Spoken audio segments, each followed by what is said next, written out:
With Grace's mind still half asleep, it was quickly filling with typical thoughts. What could she do today? Should she skip the quick yoga practice on the pretext of a light headache and make a cup of coffee? Nothing new. The summer break had just started, but the first day of this long-awaited vacation brought little joy.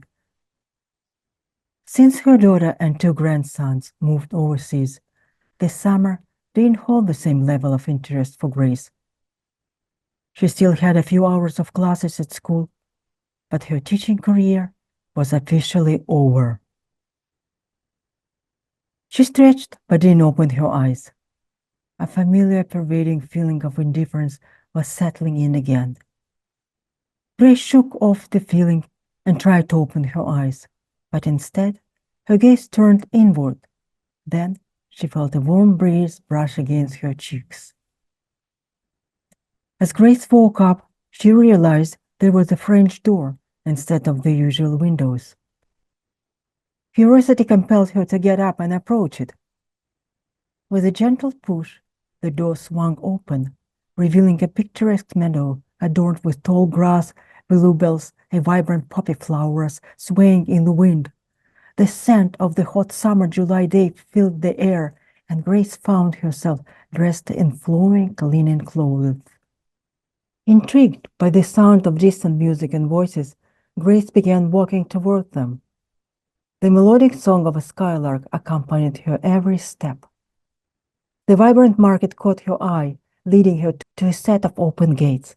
Curiosity guided her steps as she entered and saw a bustling marketplace with the words "Art Knowledge" gracefully displayed on the gate. As Grace continued to explore, her eyes took more vendors in kiosks with bright paintings and an array of art supplies. She marveled at the collection of oil paintings, the vibrant hues of various pastels, and the delicate strokes of watercolors. Amidst the captivating display, her gaze was drawn to a particular drawing that stirred memories from the past. Transported back in time when she was 10 or 11, Grace recalled the beginning of a summer break when she was lying on a warm floor, sketching lines in her album. The lines meandered, crisscrossing the pages without a discernible pattern or repetition.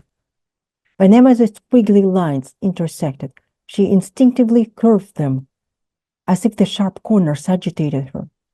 To her surprise, she discovered a strikingly similar drawing on one of the stands at the marketplace, a piece that also incorporated circles. Grace touched the drawing carefully, and her hand trembling with emotions. "What is it?" she wondered. A pleasant baritone voice sounded behind her, startling her as the man quietly approached from behind. "This is Neurographica," he said, as if he could hear her thoughts. He looked more like a wizard than an artist. When he looked at Grace, he looked through her, as if he could see through solid objects. Yet she felt comfortable talking to him.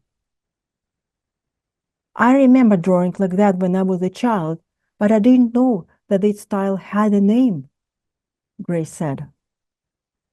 The man smiled warmly and explained, "You could draw in a similar style, because it feels so natural to draw the line found in nature. However, the method of Neurographica was developed and formalized by Russian psychologist Pavel Piskarov in 2014. It combines art and psychology, providing a unique way to express and explore your thoughts and emotions. The method uses simple abstract drawing, the neurographic line, rounding the corners, an 8-step formula, which is called the basic algorithm." Grace nodded, absorbing the information. "I see," she replied, slightly confused, yet intrigued by this newfound knowledge. Her eyes drifted to another drawing nearby, similar yet subtly different from one she had before. "What about this one?" she inquired, pointing at the artwork that also featured wavy lines and rounded corners. The man smiled again and replied, "This is Neurographic Art, a style that emerged from the Neurographica method in recent years, particularly during the pandemic. It takes inspiration from the principles of Neurographica, but offers more artistic freedom and expression. Grace's curiosity intensified as she explored the kiosk, her eyes scanning the various drawings and materials on display. Among them were drawings that resembled realistic objects, each piece unique and captivating in its own way. Grace's eyes lit up with wonder as she observed the images and symbols depicted on the artworks. "What are these ones?" she asked, pointing to the other style. "These are Neuro Art," the man replied. "They are artistic expression that draw inspiration from Neurographic and Neurographic art. They often feature vibrant colors, intricate patterns, as symbolic representations of emotions and experiences. This kind of artwork is even freer than the other two forms. These styles use similar visual elements and have no distinct boundaries." Attracted by the simplicity of these artworks, Grace couldn't help but ask, "What do I need to do to start drawing like this? It looks so relaxing and fun. I think I already have an understanding of it." The man nodded, acknowledging her excitement. "Indeed, it may appear simple and fun at first glance," he explained. "However, to engage in Neurographica and even Neurographic art, you need to have a desire or intention to bring about a positive change in your life. This art form is not simply about drawing. It's a tool for personal growth and transformation." He continued, "To start, you will need basic drawing materials such as markers and paper. If you wish to delve into Neurographica specifically, it's recommended to attend a class taught by a certified instructor. They can guide you through techniques and provide valuable insights. Even if you're looking for a more relaxing experience with Neurographic art, attending a class can still be beneficial." "I would like to get some art supplies and maybe a class in the future, but how can I pay?" she asked, realized she hadn't brought any money with her. The man smiled again. "We don't accept cash on credit cards here," he replied. "Instead, you must make a decision to practice this art for 7 consecutive days without skipping a single day." Grace's eyebrows furrowed in surprise and disappointment. "Just that? To make a decision?"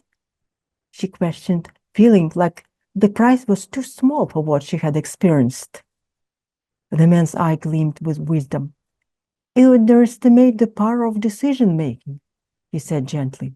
"People often make decisions but struggle to follow through consistently. By committing to practicing this art for 7 days without wavering, you will learn the valuable skill of honoring your decisions. It's a key to achieving more and finding greater satisfaction in life." Determined, Grace asserted, "I have made a decision to try to draw this art." The man looked at her with a scrutinizing gaze. "Are you sure?" he asked, his voice filled with significance. Grace hesitated for a moment, unsure of how to respond. Instead, she redirected the conversation, asking, "How can I find you again?" Suddenly, darkness started to cloud over her, and the man's voice faded as he spoke. "If you make a decision to practice this art for 7 days, you—" "Wait!" Grace desperately called out. With a gasp, she opened her eyes, finding herself in the comfort of her own bedroom. Her heart raced, and she quickly sat up in bed, still feeling the remnants of the dream's intensity.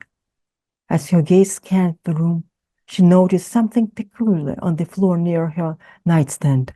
There, lying before her, was an album and a set of markers and pencils, identical to the ones she had cherished over 50 years ago. A business card accompanied the materials, displaying intriguing links. Website: neurographic art.life. YouTube: Neurographic Art with Alina.